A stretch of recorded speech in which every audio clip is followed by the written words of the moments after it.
Olá pessoal, eu sou o professor Fabrício Valverde e hoje vamos para a resolução de mais uma questão de Química. A questão de hoje é da Unesp 2026, segunda fase. Essa questão ela tem o item A e o item B, típico da Unesp, segunda fase, e o item A, a gente vai falar sobre óxidos, ele pega para fazer uma revisão aqui sobre óxidos, e no item B é sobre equilíbrio químico, ok? Então, vindo aqui para a questão, temos o seguinte.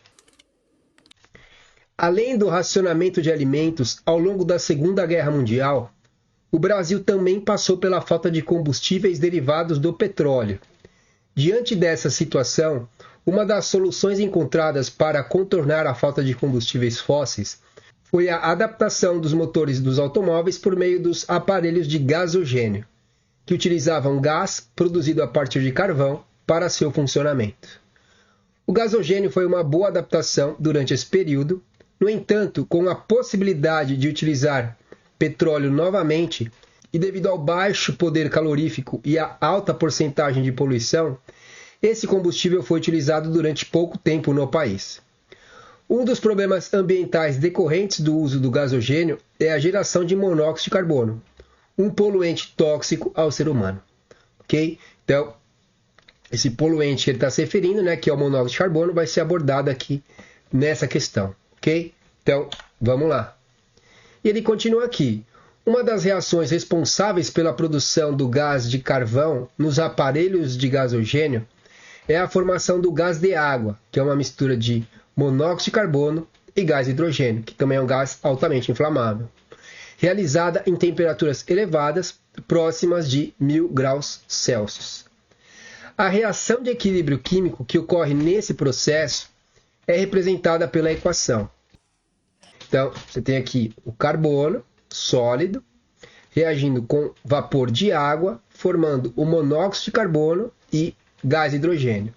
E ele dá aqui o valor da entalpia. Então, ΔH, a variação de entalpia dessa reação, é mais 13.570 quilocalorias. Ok? E ele fala que a combustão do gás de água produz a energia necessária para o funcionamento do motor do automóvel, certo? Então, ele está falando que a combustão desse cara produz a energia para que o automóvel funcione. E aí agora vai vir o que ele vai perguntar no item A e no item B, ok? Então, o item A aqui é sobre óxidos, tá? Quando você viu lá ácidos, bases, sais e óxidos. As 4 funções aqui inorgânicas que nós temos, ok? Então, ele vai falar aqui, na primeira parte do item A qual classe de óxidos pertence o monóxido de carbono? Então, quando você estudou lá a parte de óxidos, o que você aprendeu? O que você deveria, pelo menos, ter aprendido? Tem 4 tipos de óxidos. Tem os óxidos ácidos, você tem os óxidos básicos, são os clássicos de serem trabalhados. Por exemplo, quando você trabalha muito durante o ensino médio com o CO2, você tem lá o CO2 reagindo com água, formando aqui o H2CO3. Tá? Onde, por exemplo, a gente pode considerar que essa é uma equação de equilíbrio, e o equilíbrio está muito mais deslocado para o lado do reagente, porque o ácido carbônico é um ácido instável. Ok? Então, mas aqui a gente mostra que o CO2 é um óxido ácido, porque ele reage com água para formar um ácido.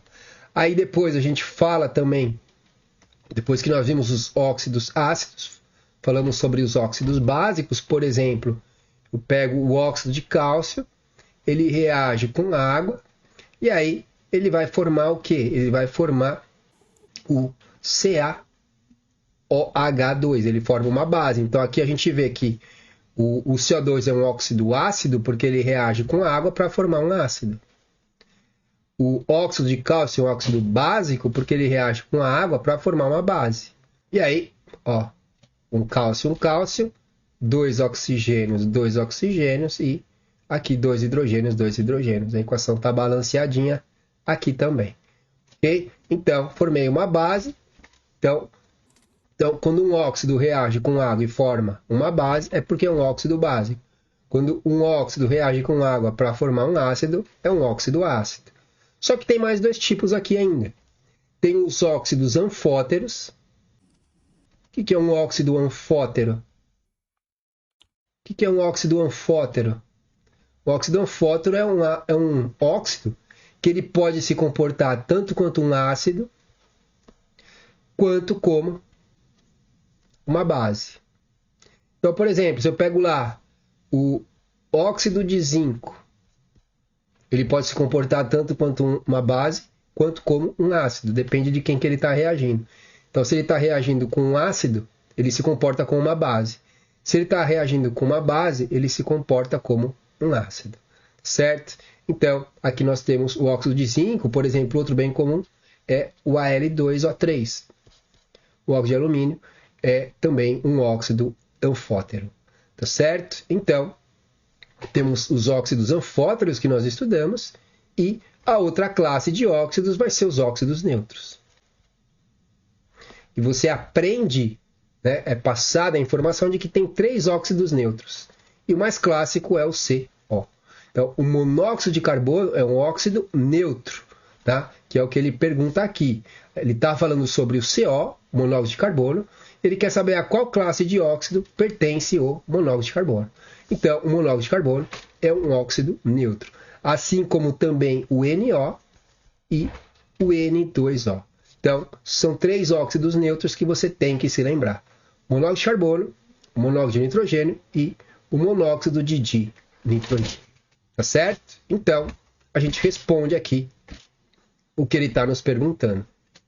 Certo? Então, responder aqui qual classe de óxidos. Então, a gente pode colocar aqui o CO é um óxido neutro. Certo? E agora ele vai perguntar aqui mais um pouco sobre esse óxido. Porque a inalação desse gás, do monóxido de carbono, pelo organismo pode ser fatal. Então, tá certo? Então, eu vou deixar aqui em cima nos cards uma questão da FUVEST, segunda fase, que fala um pouquinho mais e aborda umas outras características e outros conceitos sobre o monóxido de carbono, que está relacionado com esse assunto aqui. Certo? Então, por que a inalação desse gás pelo organismo pode ser fatal? Porque o CO2 ele se liga à hemoglobina, tá? Então, qual que é a função da hemoglobina? A função da hemoglobina é se ligar com o oxigênio e levar o oxigênio para as várias partes do nosso corpo. Quando a gente está num ambiente que tem uma concentração elevada de monóxido de carbono, a hemoglobina ela tem uma preferência muito maior a se ligar com o monóxido de carbono do que com o oxigênio. Então, quando você está num ambiente onde você tem muito monóxido de carbono, a hemoglobina se liga com esse monóxido de carbono e o oxigênio não chega nas várias partes do nosso corpo para oxigenar. E aí, se isso ocorre por muito tempo, isso pode levar à morte da pessoa por falta de oxigênio nas várias partes do corpo. Tá certo? Então, essa aqui é a justificativa, porque a inalação desse gás é fatal. Porque se você está num ambiente onde você tem uma elevada concentração de monóxido de carbono, ela se liga, a hemoglobina se liga mais fortemente com o monóxido de carbono e não leva oxigênios para as várias partes do nosso corpo. Tá certo? Então, a gente pode colocar aqui porque a inalação desse gás pode ser fatal. Tá? Não vou colocar aqui uma resposta tão gigante, tá? Mas vocês entenderam o motivo. Então, a gente pode falar aqui, o CO liga-se à hemoglobina. Com isso, o oxigênio não é levado para oxigenar as várias partes do nosso corpo. Tá certo? Então, porque eu falei muito mais coisa do que eu escrevi aqui, tá? Então, a hemoglobina ela tem uma tendência de se ligar muito mais fortemente do que com o CO do que com o oxigênio. Então, entre a competição, ela se liga com o CO e aí o oxigênio não chega nas várias partes do nosso corpo para oxigenar e aí a pessoa acaba falecendo. Certo? Beleza? Então, fizemos aqui bem tranquilinho, tá? Respondemos aqui que é um óxido neutro, porque ela é fatal. Porque a gente explicou aqui. Ok? Então, vindo agora para o item B. Um item aqui sobre equilíbrio químico. Aqui são dois questionamentos sobre equilíbrio químico. Então, ele vai falar aqui, escreva a expressão da constante de equilíbrio Kp, da reação de equilíbrio envolvida na obtenção do gás de água, a partir da interação entre o carvão sólido e o vapor de água. Certo? Então, ele quer a expressão de Kp. Kp é a constante de equilíbrio em relação à pressão parcial de cada gás. Então, o carbono aqui, como ele é sólido, ele não entra na expressão da constante de equilíbrio. Tá? Então, o sólido não entra. Então, o Kp, a expressão é Kp, é igual a pressão do produto dividido pela pressão do reagente. Então, aqui a equação está balanceada, exercício de equilíbrio, a equação ela já vem balanceada. Tá? Então, aqui seria a pressão parcial do CO vezes a pressão parcial do hidrogênio dividido pela pressão parcial do vapor de água. Como todos os coeficientes estequiométricos aqui são 1, então aqui tudo estaria elevado à primeira, mas como é elevado à primeira, eu não preciso colocar esse 1 aqui, certo? Então, bem simples você montar a expressão da constante de equilíbrio. O que você tinha que lembrar era que o sólido ele não entra. Então, quando você tem o sólido, por que ele não entra na expressão? Porque a concentração dele é considerada constante, certo? Então, aqui quem entra são apenas as espécies que estão no estado gasoso. A gente também não entra, se fosse a água, sendo o solvente, ela também não entra na expressão da constante de equilíbrio. A água, quando é um solvente, ela não entra. Quando ela participa da reação, ela entra. Mas quando a água é um solvente, ela também não entra na expressão da constante de equilíbrio. Você vê que aqui a água está entrando, aqui é o vapor de água.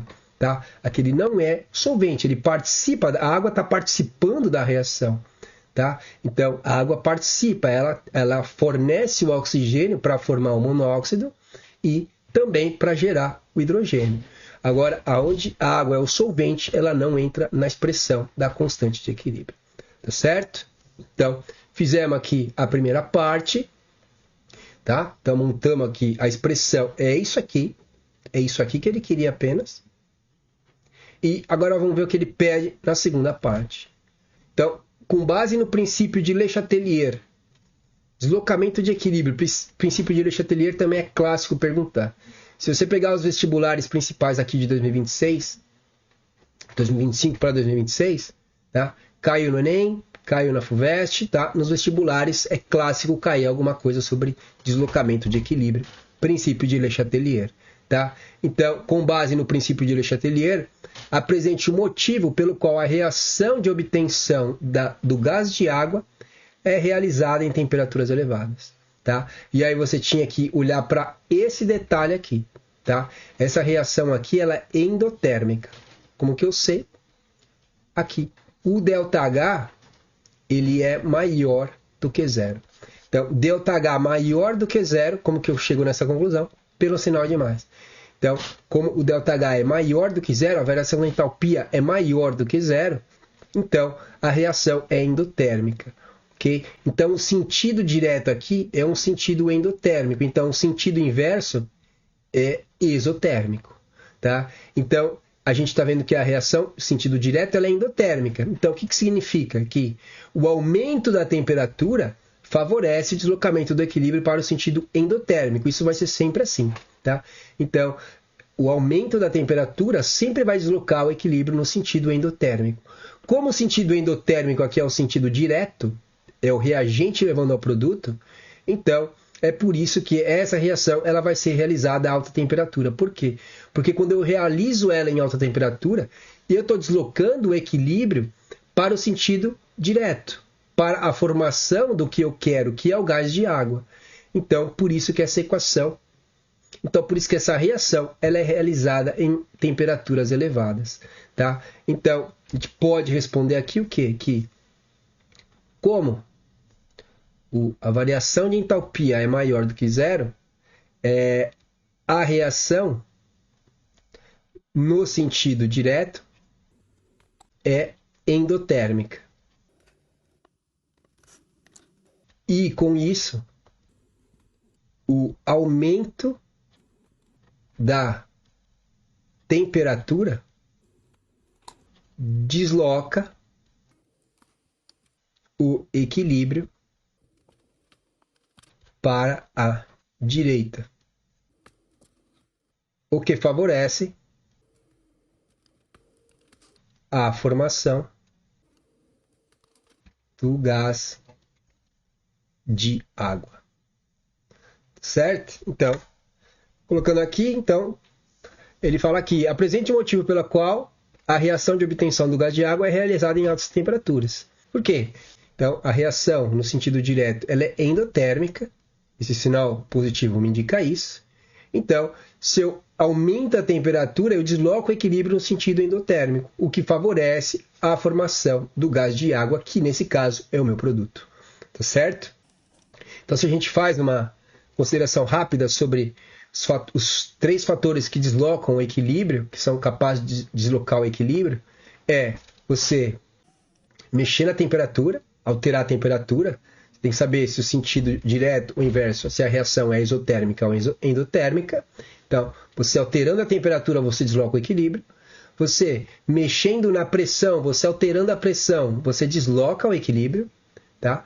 E você também adicionando reagente ou retirando reagente, ou tanto faz com os produtos, você também acaba deslocando o equilíbrio. Esses são os 3 fatores que deslocam o equilíbrio.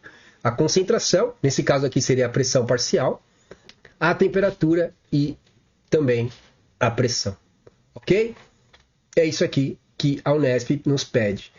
Então, montamos a expressão da constante Kp, fizemos aqui a justificativa por que essa reação de formação do gás de água é produzida em elevadas temperaturas, e também quando a gente volta para o item A, dissemos que o CO, o monóxido de carbono, é um óxido neutro, e explicamos porque a inalação desse gás pelo organismo pode ser fatal, que é justamente a preferência da hemoglobina se ligar com o monóxido em vez do oxigênio, quando os dois estão competindo no ambiente. Tá certo? Então, uma questãozinha da Unesp 2026 bem tranquila. Você tinha que lembrar lá das classificações de óxido. Ele pediu sobre o CO, que é um óxido bastante trabalhado durante o ensino médio. Tá? Se ele pedisse um óxido anfótero, aí podia ser um pouco mais complicado de você saber aí quais são os óxidos anfóteros e lembrar o que significava um óxido ser anfótero. E essa parte de constante de equilíbrio aqui também de Kc e Kp, você também vê isso aqui bastante durante o ensino médio.